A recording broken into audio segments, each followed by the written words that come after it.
हाय। इस वीडियो में हम इग्नो का प्रोग्राम कोड BAPAH, ठीक है, उसका कोर्स कोड है BPSC 105, जिसका चैप्टर 2 हम पढ़ रहे हैं। ठीक है, इस वीडियो में हम पढ़ेंगे significance of personnel administration. Okay, significance of personnel administration. चलिए शुरू करते हैं।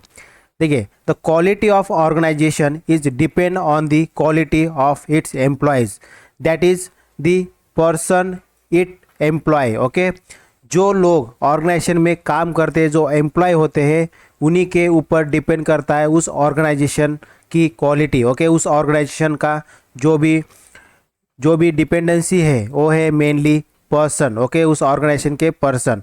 With the development of science and technology and the growth of welfare function in order to meet the demand of expanding population, the organization, whether public or private, have to perform a large number of tasks, varied and complex। ठीक है, जैसे जैसे technology बढ़ती गई, science and technology, और साथ ही साथ जो डिमांड है लोगों की वो बढ़ते जा रही है, तो जो पब्लिक हो या प्राइवेट ऑर्गेनाइजेशन हो उसका काम भी बढ़ते जा रहा है और बहुत चेंजिंग नेचर का हो रहा है और कॉम्प्लेक्स होते जा रहा है। It is only possible if the personnel engage in the attainment of objective are efficient and sincere. Okay, अगर उस ऑर्गेनाइजेशन के जो लोग हैं जो काम में एंगेज हुए हैं, ठीक है, अगर वो इफिशिएंट है तभी हम उस ऑब्जेक्टिव को इफ़ेक्टिवली और सिंसियरली अचीव कर सकते हैं। Among the three component required for development, that is task, that is personal, money and material. It is personal or the human element which determine the quality and quantity of organizational performance and output। ठीक है, तो किसी भी organisation के सबसे important जो component होते हैं जिसमें पर्सनल, मनी एंड मटेरियल, उसी में सबसे इम्पोर्टेंट होता है human element, that is personal. Okay, यही डिटरमाइन करता है क्वालिटी एंड क्वांटिटी उस ऑर्गेनाइजेशन के परफॉर्मेंस की। ठीक है, तो ever the contribution of money and material to performance depends substantially upon their utilization by the human being in the organization। ठीक है, तो किसी भी ऑर्गेनाइजेशन में जो मनी और मटेरियल है उनके प्रॉपर यूटिलाइजेशन ये इस चीज़ पे निर्भर करते हैं कि वहाँ पे जो मैन पावर है, जो ह्यूमन बीइंग है, वो किस तरह की है। ठीक है, वाल्टर आर शार्प 1961 इन्होंने कहा है कि good administration is a composition of effective organisation, adequate material, facilities and qualified person. ठीक है, तो इन स्कॉलर ने कहा है कि अगर अच्छा एडमिनिस्ट्रेशन हम किसको कहेंगे, जो कि एक इफेक्टिव ऑर्गेनाइजेशन हो जिसमें जिसमें क्या होगा, एडेक्वेट मटेरियल फैसिलिटीज़ होगी और क्वालिफाइड पर्सन होंगे। ठीक है, उसी को हम गुड एडमिनिस्ट्रेशन कहेंगे। Ever poorly device machinery may be made to work if it is man with well train, intelligent and imaginative and devoted staff. अगर ख़राब भी, अगर मतलब बहुत ओल्ड मशीन भी होगी तभी उससे हम अच्छा काम करवा सकते हैं अगर हमारे ऑर्गेनाइजेशन में जो मैन पावर है वो एक वेल ट्रेन, इंटेलिजेंट और इमेजिनेटिव स्टाफ होगा तो। On the other hand the best plan organisation में produce unsatisfactory result if it is operated by mediocre और डिसग्रेंटेड पीपल। ठीक है, तो अगर हमारे पास अच्छे और बहुत अच्छे प्लानिंग भी होगी, मशीनरी भी होगी, अगर हमारे पास मीडियोकर टाइप के लोग होंगे जो कि मोटिवेटेड नहीं होंगे और स्किल्ड पर्सन नहीं होंगे, मीडियोकर होंगे, तो हम अगर अच्छी प्लानिंग भी होगी तो भी हम अपने गोल को अचीव नहीं कर पाएंगे इफ़ेक्टिवली और efficiently.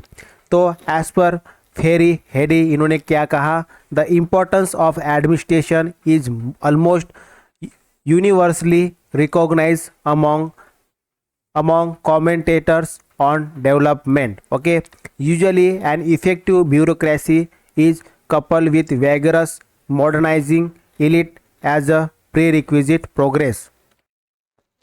Thus, we can say that without efficient person, the organizational task can never be fulfilled. Okay, बिना efficient लोगों से लोगों के हम ऑर्गेनाइजेशन का टास्क फुलफिल नहीं कर सकते. The government can never make its plan and policy successful without efficient bureaucrats. Okay, अगर ब्यूरोक्रेसी अच्छी है तभी गवर्नमेंट एक अच्छे प्लान बना सकता है और उस प्लान को सक्सेसफुल भी एग्जीक्यूट करके निकाल सकता है. ओके, एग्जीक्यूट कर सकता है और सक्सेसफुल बना सकता है. The performance of the organisation and growth of its personnel is link with the competent of personnel constituting the organisation. ठीक है, जो ऑर्गेनाइजेशन का जो परफॉर्मेंस है, ग्रोथ है, वो पर्सनल से लिंक करता है, क्योंकि अगर उसमें अच्छे लोग होंगे तो definitely organisation will do the best. The human resource development as we have read in unit 1 is the key to efficiency of person. ठीक है, तो ह्यूमन रिसोर्स डेवलपमेंट ये बहुत ज़्यादा ज़रूरी होता है और ये एक बहुत इंपॉर्टेंट फैक्टर है. ठीक है, for the efficiency of personal के लिए. ठीक है, तो ये हमने यूनिट 1 में पढ़ा है इसके बारे में. No country should neglect the development of its human resources. ठीक है, there is generally a complete wastage of human resources due to the unemployment. ठीक है, under employment and miss employment. तो ये बहुत वेस्टेज होगा कि अगर हम ह्यूमन रिसोर्स को अगर हम सही से यूज़ नहीं करें तो ये क्या हो जाएगा, ख़राब हो जाएगा.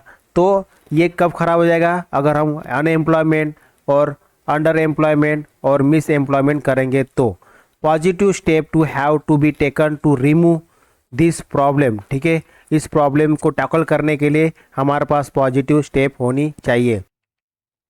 आज के समय में अनएम्प्लॉयमेंट एक बहुत बड़ी समस्या हो गई है. ठीक है, चलो आगे पढ़ते हैं. The increase in labour force must entail an increase in economically active population.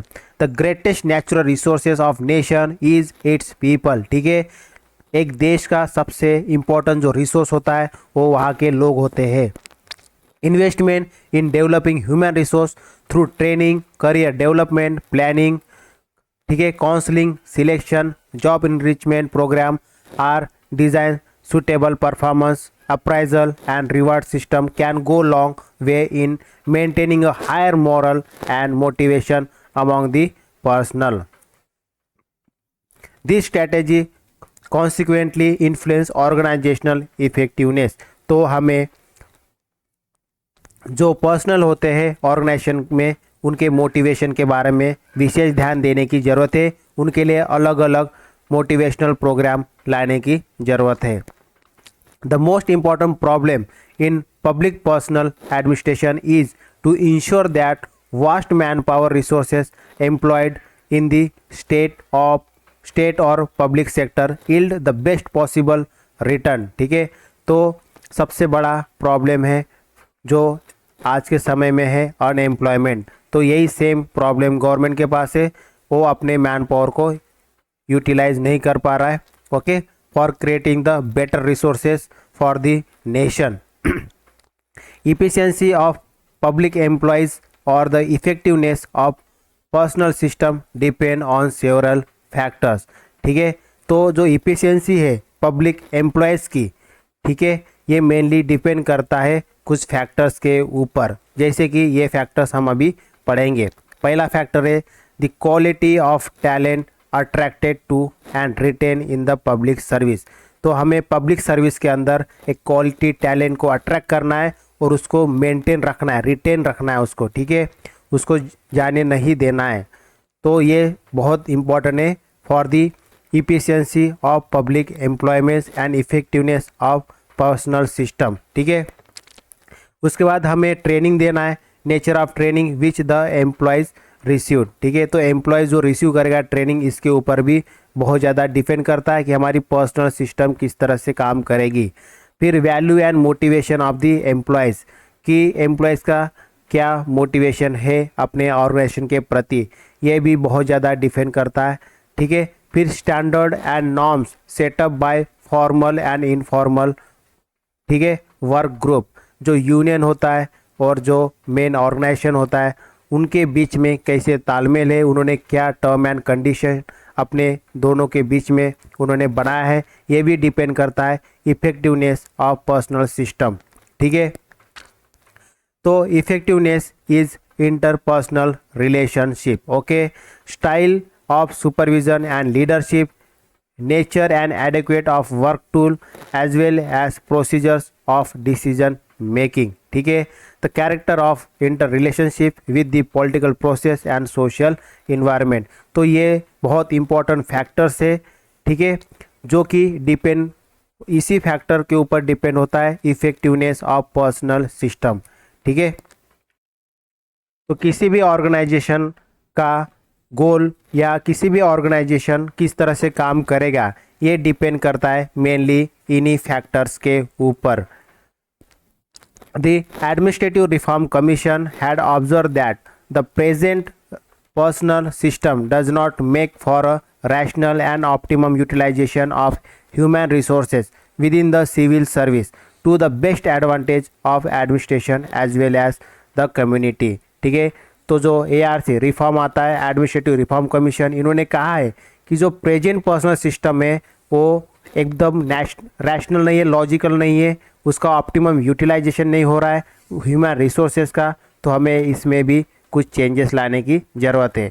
For that, ठीक है, for more than 6 decade India has taken up massive development responsibility. उसके बाद जैसे ARC की रिपोर्ट आती है कि हमें जो ह्यूमन रिसोर्सेस है उनका डेवलपमेंट करना चाहिए, उसके 6 डिकेड के बाद इंडिया ने एक डेवलपमेंटल रिस्पॉन्सिबिलिटी अपने हाथ में लिया है। This call for an effective personal system in order to formulate and carry out organisational function. ठीक है, public as well as private organisation are growing day by day.